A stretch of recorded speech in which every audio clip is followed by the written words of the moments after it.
આપણું કચ્છ કોઈનું કહેવાતું કે કચ્છડો બારે માસ ભલો કહેવાય છે.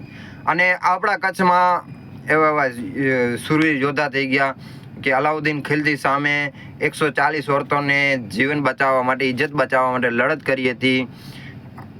આપણા કચ્છમાં ઘણા યોદ્ધાઓ થઈ ગયા. આપણા કચ્છમાં રાતના 12 વાગે, 1 વાગે, 2 વાગે કોઈ સ્ત્રી, લેડીઝ, નવયુવાન બહાર નીકળે તો એને ઇજ્જત લૂંટાવાનો ખતરો ન હતો.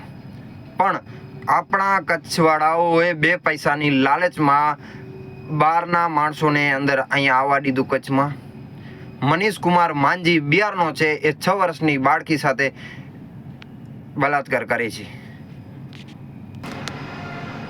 શું આપણા કચ્છમાં બાળકીઓ સલામત નથી? કે આવો સંવિધાન હોય તો એને ફાંસીની સજા ન આપતો હોય તો આવા સંવિધાનને હું નથી માનતો, આવા નેતાઓને નથી માનતો. અને કે શું તમે કચ્છવાળા 4 પૈસા માટે કચ્છની કેવી હાલત કરી નાખી? શું આપણે એટલી હદે મરી ગયા છીએ કે આપણા કચ્છમાં 6 વર્ષની નાની બાળકી પણ સહી સલામત ન રહી શકતી હોય?